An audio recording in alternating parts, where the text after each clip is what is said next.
Great Ogoni people, great. My name is Victor Baraduragbarabo, and I'm here again to speak on a topic that is very crucial to our people and to Africa also.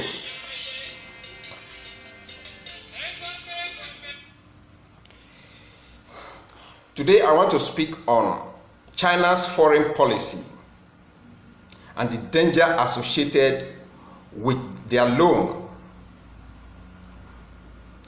You see, many people do not understand that China has a foreign policy which it is like a trap. If you are careful, you won't get trapped. But if you are not careful, you could easily be trapped. They call it Belt and Road Initiative. That is the name of their foreign policy. Belt and Road Initiative. Now this foreign policy, it is an infrastructure development policy that they want to undertake in the whole world to develop infrastructures and in form of giving loans to government and international organizations and governments. So if you come for the loan, they are willing to give you this loan, but the conditions under which this loan will be taken, that is where the problem is. That is where, if you are not careful, it will be very detrimental to you. So I don't have a problem with China making their own development plan to take over the world, economy. But the truth is, the problem is with those going after the loan. You see, this initiative was adopted by the Chinese government in 2013. And they had a plan of achieving this by 2049. And from that time, they had estimated 26 trillion US dollars will be spent from that 2013 to 2030. That's 10 years from now. They will give this money as loans to any government, international organizations that come to them. But the clause in it, that is where the problem is. And China as a people, their clause is if you are able to fulfill, if you are able to pay up the loan, no problem. But if you are not able to pay up this loan, then China will take over your national assets. And they will have the right to choose any national asset they will want to take. Those are the clauses in the agreement. So it is not left with government that will go after those loans. Now, when this was done, the United States of America warned Africa to be very careful with that loan, going after that loan. They want people to be very careful. The IMF also warned Africa to be very careful. And even the United States that admonished the IMF not to give loan to any country that is indebted to China. Because if you want to take the loan to pay off China's loan, no. So now, let's come to Africa. China had their own plan, and they have gone very well. In fact, they've done so well with their plan, and they've captured many countries. In fact, several economies in sub-Saharan Africa are already indebted to China. And the only way you can come out of this is either you pay the loan or they will take over your national assets. Now, Zambia is already in their net. They've taken over Zambian Broadcasting this company, the airports, and even the ZESCO, their electricity company. They also report that they are negotiating on how China will take over. Other countries in Africa are already indebted to China. Somalia, a Chinese company, had the right now to a fishing right over a Somalian coast just because of $200 million that was given to them that they couldn't pay. So it is now owned by a Chinese company. So several countries in Africa are already indebted to China. Now, the problem is this. China is very smart. They are smart in the sense that they know that in Africa, we don't have strategic and visionary leaders. So the problem is, those leaders will take this loan at the detriment of their people. And so China knows very well that if this loan is given to Africa, Africa will take this loan and they won't be able to pay. So that is why you see China taking over national assets of countries in Africa.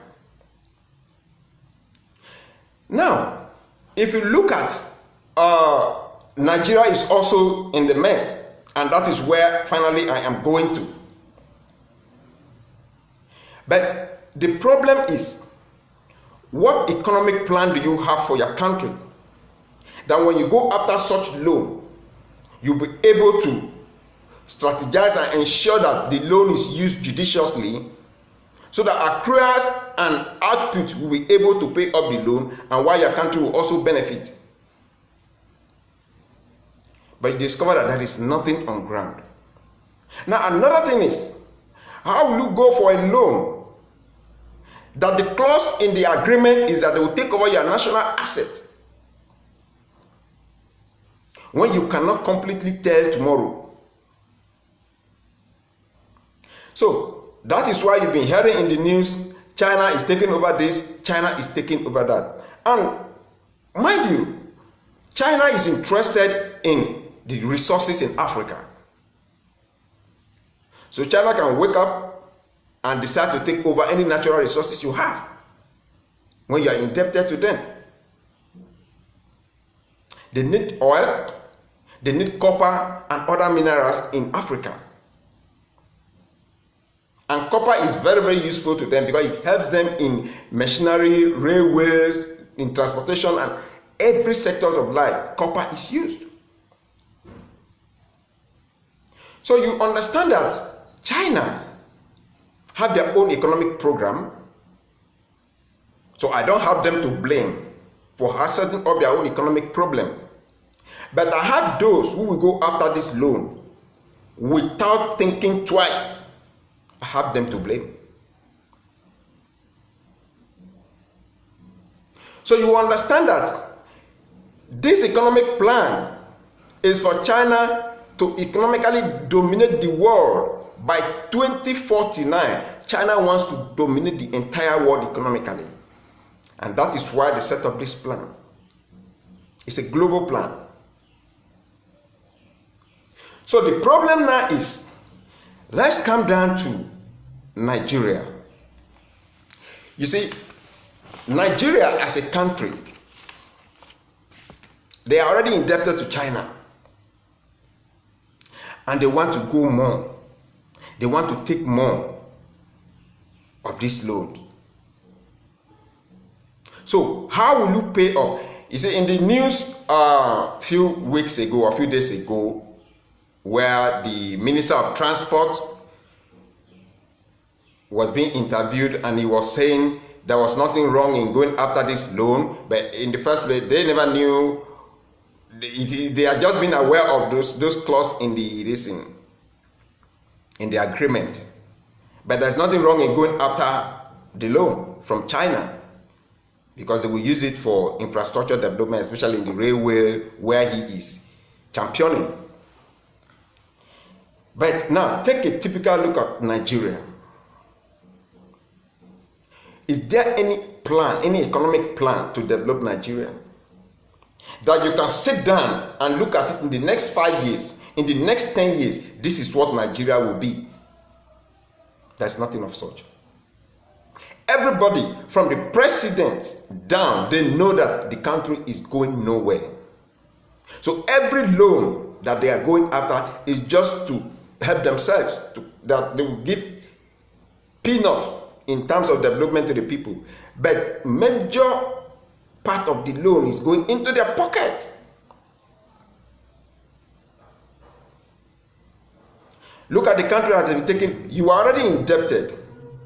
You can't pay, yet you are going for more loan from China. Now, what plan do you have for the country? Everybody just want to get their own thing and get out of the system. And that is why, look, I tell people, there are many people on the line praying, God, give me an opportunity to get into a position so that I can also loot as others. I'm telling you, there are many people praying like that.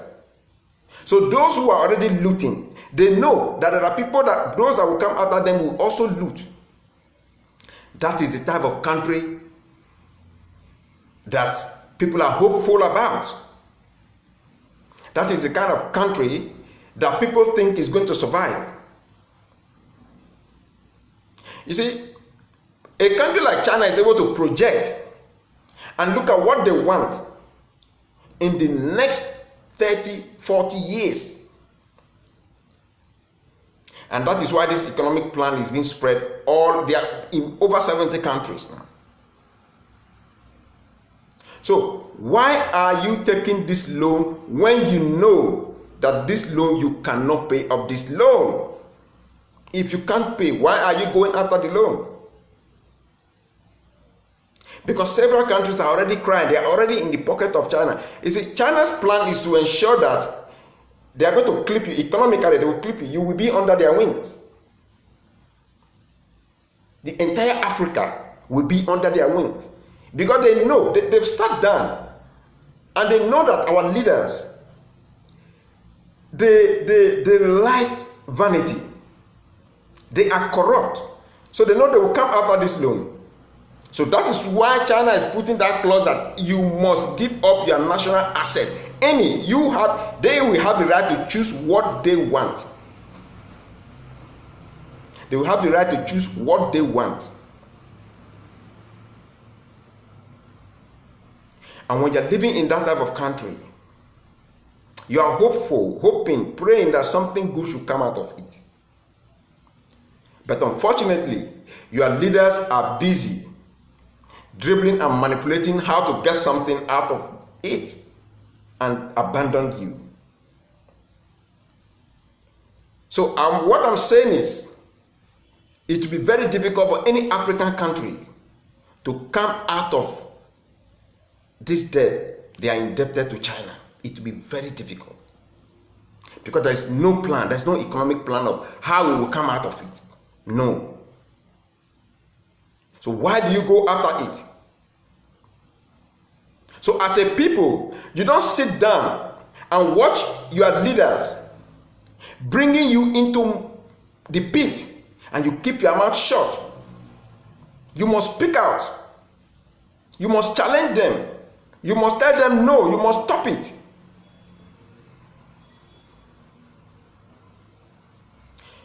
I don't care much about Nigeria because I already know it is going down.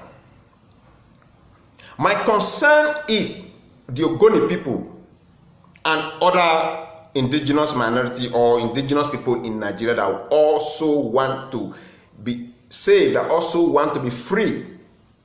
That is my concern. As for the generality of Nigeria, I know it is going down because they know themselves. Ask all your leaders, they know. They know it is not working. So any person that gets there is trying to see what he can get out of it. They call it national cake. So when you come, you cut your own cake and you go home with it. So by the time they will keep cutting, then nothing will be left. So my concern now is how to protect my own people. How our people will not be indebted to this nonsense they are doing. This is why Ogoni people, you must understand. You see, for now that your oil and gas is in the ground and other mineral resources, you are safe. Because even China knows that there's problem on that. So China cannot come and have a right to your oil and gas. But the day you give them right, the day you allow Nigeria and Shell or any other company to start operation and they start to drill your oil, your gas and every other natural resources you have, that day, then you know you've already sold yourself completely. And it is said, according to Pierre Ogoni, if you allow them to dribble you the second time, then you are a fool. Let's take the first time that we were not fools because we thought they love us, maybe we could go together with them. But when we discovered that they were completely against us, we stopped the operations. If you allow them again to continue to start operation again, then you are a fool forever. And do you know what's going to happen to you? What is going to happen to you is that your resources will be taken away again. And this time, you can't give account of it. Honestly, you can't give account of it. And it means it will be in the hands of any foreign country like China that will want to come for their loan. So they will decide, they will go to the best areas they want and they will choose. But I would have suggested to China, when you want to go and take your loan, go and take over the National Assembly. Go and take over Aso Rock. Because the oil, the gas, those mineral resources belong to the indigenous people and not those set of bunch of people in the National Assembly or in Aso Rock that are destroying the country. So go and take over that place from them. Because by the time you do that, every other indigenous people will take what belongs to them and go.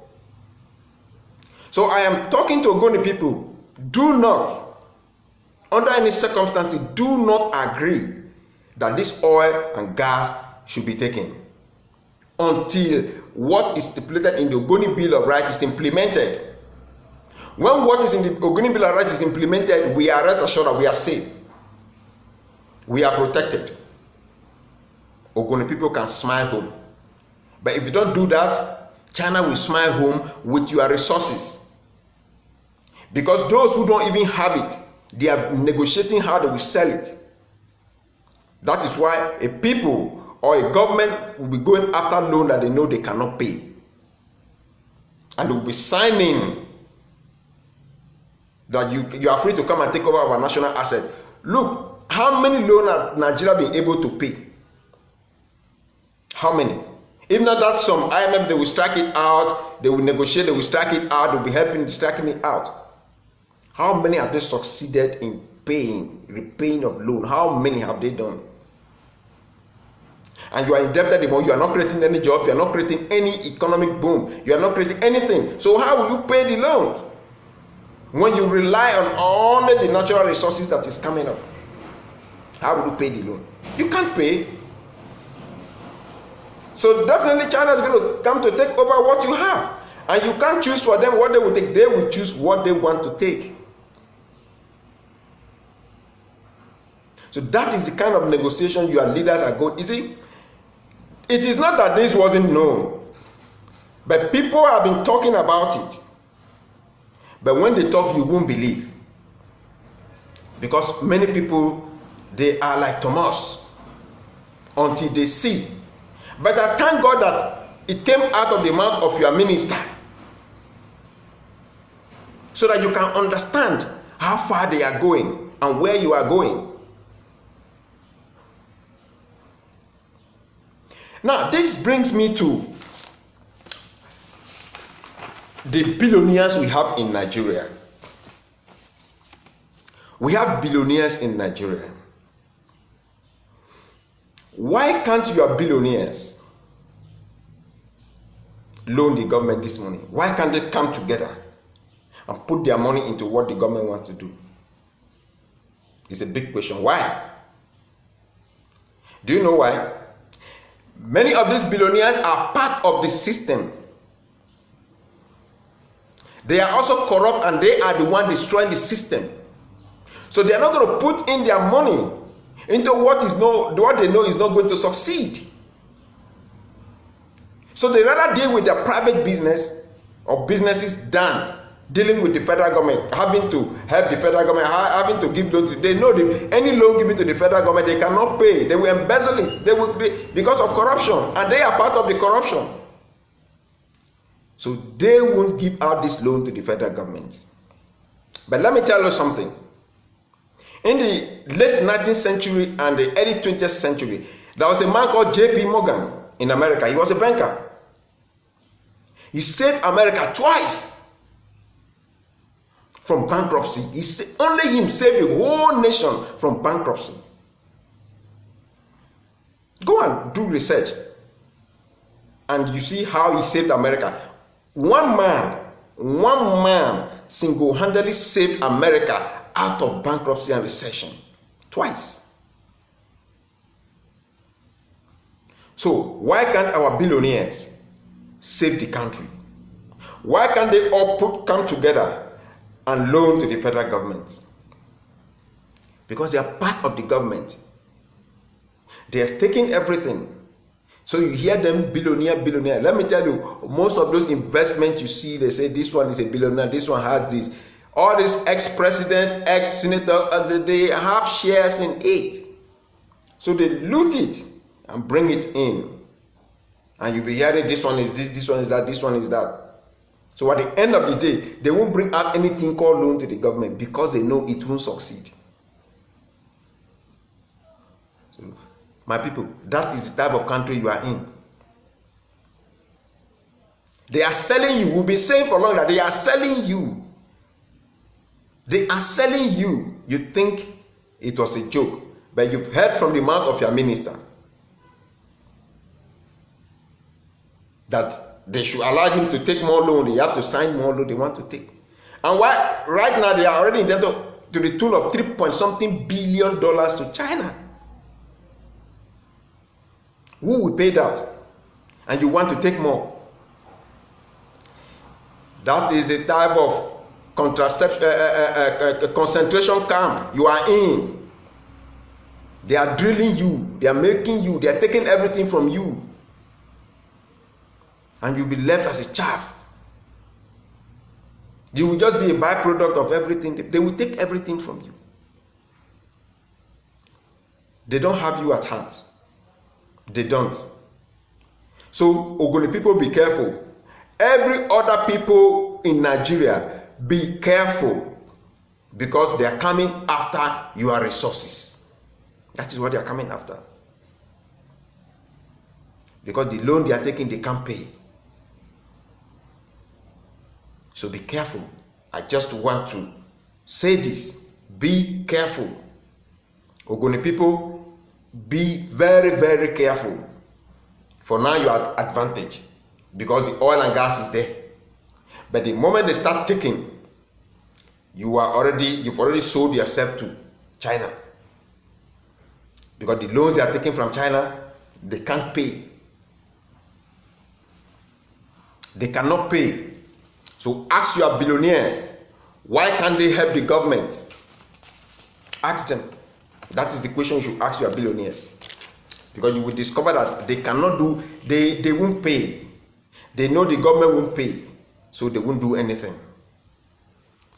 They are part of those destroying that system. The banking system in Nigeria, the business organizations in Nigeria, with the government, they are destroying that country. They work hand in hand. They work hand in hand. If you don't know, they work hand in hand. And that is why when you go here, no hope, you go here, no hope, you go here, no hope, everything is just scattered because they are all one. So you have to be careful. Very, very careful. Because other nations are so indebted that they can't cough. And you can't blame China for giving them their money. You have to blame yourself for going after the money. You needed their money and they gave it to you. But you signed your death warrant. So I will leave you here. Ogoni people, ensure that nothing is taken until Ogoni Bill of Rights is achieved. And to other Nigerians, Africans, You have to be very wise. What you have is going away. Don't blame China. Blame their government that are so blind to go into what they know they can't pay back. Thank you.